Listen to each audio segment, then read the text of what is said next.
Hello there. My name's Bob Lewandowski. I'm the superintendent here at St. Ignatius School District, and I'm sitting with our tech director, Matt Lyon. And today we'd like to talk a little bit to you about our calendar and for 2014-2015. The calendar was approved by the board on April 15th here of 2014. And we'd just like to discuss what the calendar looks like so you better understand the calendar. I've asked Matt to come in and ask questions that maybe you would have, frequently asked questions, in order to better understand the calendar. So let's get started. Okay, well, if you could, first of all, just give me a big picture overview of what the calendar looks like. How many student days, how many staff days, what's the start times, stuff like that. All right. There's 170 student days in the calendar, and there's 180 staff days. Our daily schedule starts at 8:15. Students will come to school at 8:15, and the day will end at 3:30 p.m. When we start school, this calendar is unique because we're starting after Memorial Day. I know we'll see that later as we go through the months, but it starts on September 2nd, and the calendar is going to end on June 5th. Okay. And of course, we'll graduate our students on June 6th. Perfect. Thanks. Well, should we go ahead and take a look at the first month? I see here in August we have some gray days, we have some blue days, and some red days. Tell me about that a little bit. Absolutely. Thanks. The gray days, those days represent football and volleyball practices when fall sports begin. You know, on April 15th, football begins, and April 18th, all other fall practices begin. Okay.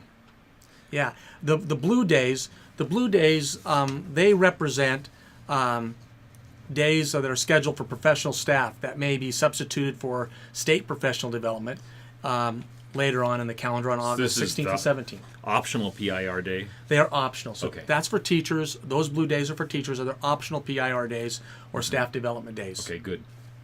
How about the next days? The orange days on August 28th and 29th. Now, those days are staff development days. They're the first days that our teachers have to come back to school on Thursday the 28th and Friday the 29th. And we're excited to get those days started. Thanks. Okay. Should we look at September? Absolutely. Sliding on over down to September, the next month. That's when we start school, right after Labor Day, which is in yellow. And of course, when you look at this calendar, all the yellow days are holidays or breaks, and they're days we don't have school. Oh, so there's no school on Monday because it's a holiday, right? And it's in yellow. Okay, great. I understand now.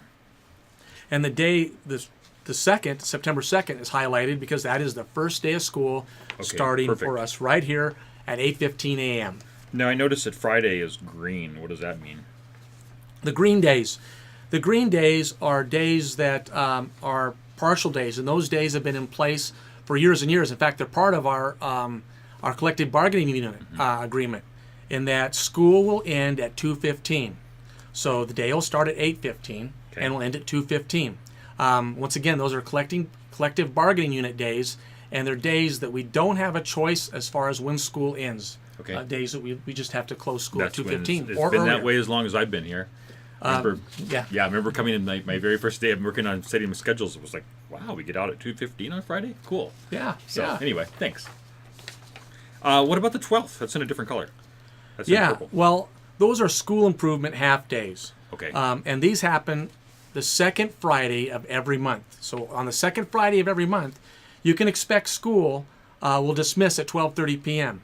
All right. On these days, staff will remain in school and continue with their professional responsibilities in meeting with parents, school improvement teams, data collection, planning, and preparations. These days will focus on school improvement through communication and collaboration efforts. It's a big issue today for the federal government needs that we have and accreditation needs that we have. So we'll be working with our staff from 12:30 on into 2:15. It's a flexible time you can get done with a lot of different kinds of things that need to happen in the school. Yeah, and we just don't want to do things. System-wide. We just don't want to work harder at school, though we do work hard. We want to work smarter, and this allows us to do that and to share the information needed to be successful with students. Only other day that I see that I'm not, I guess I need to clarify, it's in orange. I called it red earlier, but I guess it's orange, is the 15th, and I'm assuming that must be a PIR day. It is a PIR day. It's a pupil instructionally related day, but this day is for tribal PIR, so we can better understand the culture of the students we serve, which happens to be right around 60%. So school will not be in session on Monday, September 15th. Okay. Well, moving ahead to October, let's see if I have any questions here. Looks like I understand a lot of this stuff. We have the green days, the Friday half days. We have a school improvement day, like you said, second Friday of every month. And we have some stuff in orange there. What is that going to be?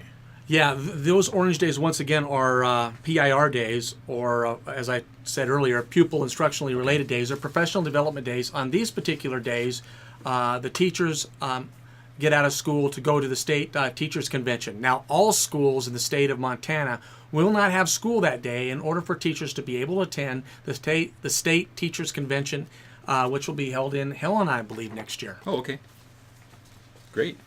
Anything else in this month that I need to know about? No, it looks really straight ahead. It is, except for the end of the first quarter takes place Oh, yeah, look at that. It's highlighted. On October 31st. So that ends the first quarter of our 4 quarters. So in the first quarter, October 31st, which is a good day. It's Halloween, and we'll end it with a party and a bang. So we look forward to ending the first quarter on that Friday. Good. I like how this is set up with those highlighted, because when I go to put in the calendar in Infinite Campus, it makes it a lot easier. Thank you. Good. Okay. Looking at November, wow, this is a little bit different. We have quite a few days in yellow here. Now, what did you say the yellow days were all about? Once again, yellow days represent where we don't have school. They're either a break or a holiday. And you see that first yellow day on November 7th, on Friday. Perfect. But on November 6th and 7th, you see it's underlined twice. That's because on those days, we have parent-teachers conference. All right? Okay. On the evening of the 6th, we have a parent-teachers conference with our parents, of course. And on the 7th, we have a half-a-day parent-teachers conference up till noon. So we'll be in conference those 2 days, and we will not have school once again on Friday the 7th. Now, is that going to be the same for all schools then? Elementary, middle school, high school? Elementary, middle school, high school, K through 12, all schools. So it's system-wide. Okay. Right. Great. The 14th looks like there is something going on here. Looks like a district PIR. It is a district PIR. Okay. And we learn a number of things that are PIRs. Once again, it's a pupil instruction-related day where we have staff development. Very important days to meeting the needs of our students and discovering new ways to teach and learn. Okay, great. And it looks like Thanksgiving break is the 26th, 27th, and 28th. Now that I know how to read your legend. Thanks. Yes, it's straightforward. Great. December, anything we need to talk about there? I think I understand it pretty well. It looks very straight ahead, easy to understand.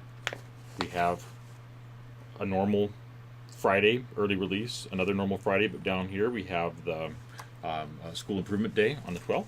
Right. And then we have the beginning of winter break, Christmas break right here. That's right. The 12th purple days, remember, are School Improvement Days, and they're the second Friday of every month. Yeah. And then it's winter break. Yeah. And the winter break not only starts December 22nd, but carries itself in through January 2nd, the next month. So there's 2 full weeks of winter break, and so we're looking at refreshed students coming back to school on January 5th. And refreshed teachers and staff as well. All of us. And parents probably ready for school to get started once again at 8:15 on the 5th. Right. Okay. Anything else in January we need to be aware of? I see a date that is highlighted. We also have Martin Luther King Day off, it looks like. And the 23rd is the end of the quarter, I'm assuming, right? It is. It is. You're right. Okay. The 9th, once again, of December is a school improvement day. And the 19th, on Monday, is Martin Luther King Jr. Day that we'll celebrate. And that Friday, the quarter ends on the 23rd. And that's also the end of the first semester. So a big day for grades to come out to all students, K through 12. And I noticed on the 30th we have a district pupil instruction related day, PIR day. We do. It is on a Friday, and it is the 30th. And once again, we'll be meeting with our staff to learn how to better learn and to teach and to be more effective here at our school. Okay, February looks interesting. I see what's going on with Friday. I see what's going on the 6th and with the 13th with the school improvement day. But then we have the 20th and 27th. Both are in yellow. Can you tell me about that? Those are days we don't have school. We will not have school on yellow days, once again, on the 20th and 27th. But the reason why we don't have school is because those are culminating events days. There's days where a substantial number of our kids are going to be gone to basketball tournament, specifically to regional and district tournaments. And we lose everybody from pep band members to cheerleaders to teachers that have kids who play on the teams. It's really hard. It's really hard to have a school with maybe nearly half your kids gone. I remember my own high school experience. This was a very common thing with divisional and district basketball tournaments. It was just the pep band, which I was part of, was gone. The teams are gone. Right. Everyone's gone, and having school was difficult at best, and really wasn't. Well, not only that, Matt, it's not even financially suitable to pay an entire staff, which is very expensive for a day to come to our school, and not have the kids here to learn. So we want to take advantage of our resources, and we want to put our best foot forward and have as many of our students here as possible on the days that we pay staff to be here. So we think it's financially prudent as well. Right. Focus on the learning of what's going on. Okay. Yeah. Okay. March. Okay. Yeah. March. Wow. I think I understand everything here. We have the 6th looks like a normal Friday, 2:15 out. The 13th, of course, is school improvement. It's the second Friday. Right. The 20th is going to be another district PIR day. And the 27th is going to be another normal early release Friday, like we always have. Right, except for the 27th is the end of the third quarter. Oh, exactly. It is, isn't it? It's highlighted. Yes, in like a lion, out like a lamb. I don't know if that's the case when the quarter ends at the end of the month, but it's basically a very straightforward month, like you said. Second Friday, school improvement. Every time I go through a door, I'm in like a lion. Sorry. LYON. Okay. April. Looks like that is the beginning of our spring break, isn't it? Starting the 1st. It is. And there's no April Fools here. Break begins on April 1st and through the 6th. And traditionally we've lined that up with other religious holidays, Easter, etc., because so many people are gone. Once again, we want to be prudent. We want to have teachers here when students are here. And since a substantial number of students would be gone to celebrate these times with parents, it's a good time for us to have our spring break. Yeah, looks good. And that is through Monday, I see. It is. And school will start on April 7th at 8:30 a.m. Okay. The 10th, it will be a school improvement day, so that will be a pretty short week. That first full week of April that we have school. It will be. Yeah. Okay. It will be. But as we wrap up the month, we come down to the 23rd. We're excited about our showcase that we do every year. We try to do. That's the 23rd. Yes. Okay, I see. It's underlined. It is, and it's underlined twice, and the reason for that is Showcase is such a big part of what we do, and try to get the community involved in what we're doing, how we're doing it, and so it's our opportunity here at school to showcase what we do K through 12, and you'll see a lot of things from projects, wood projects, clear down to writing projects in the elementary. It's really a great opportunity to get our entire community to come in and say and see what we're doing here at St. Ignatius. Excellent, perfect. Which brings us to May. Oh, we're expecting snow on May 1st? Well, I'm glad you brought that up. May 1st. Sometimes it does happen. It happens, but this is a snow makeup day. Okay. If we don't have to make up any snow days throughout the year, which I hope we don't, we get May 1st off. Okay. But in the event that we would have to make up a day, like we've had to do the past couple of years, we would take that day out and have school. Right now, we tentatively plan on having a snow day where nobody comes to school. And hopefully, after May 1st, we won't have any more snow to worry about. I actually call those, can Matt set up the auto dialer day? That's when we use the messaging system to get the message out that there will be no school. Yeah, and that's a great system that we put in. So when we don't have school because of the snow day, you can be rest assured if you have a cell phone or if you have a phone that's registered here in our school, which most everybody does, that you're going to get a call from the auto call dialer that's going to tell you what's going on. Yeah. So listen for that, and when you get the call, pay attention because it's probably about our school calendar or an event that may have come up. Is there anything else we need to listen or to talk about here on May? I think just, reminder that on Memorial Day on the 25th of May, we just don't have school. Right. Once again, students wouldn't be here, and so it wouldn't behoove us to have staff here as well trying to serve the kids that aren't. And I see in June we only have we have one date that is highlighted in bold, which is the end of fourth quarter, the 5th, and it's the last day of school.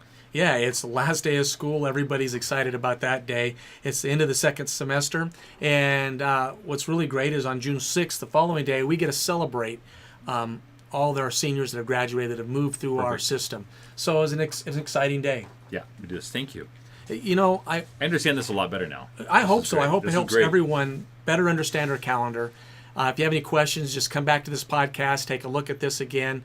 And if we aren't able to answer that in this podcast, give us a call here at school. I'd be glad to talk to you. I know Matt and a lot of the principals here understand the calendar quite well, and the teachers as well. I do now. Yeah. I do. I wasn't exactly clear on this before, but I think I could talk about this coherently now. Good. Well, we'd like to share that with you, and we hope you have a great day. Thanks. And once again, greetings from Mission Possible. Thanks. See you later.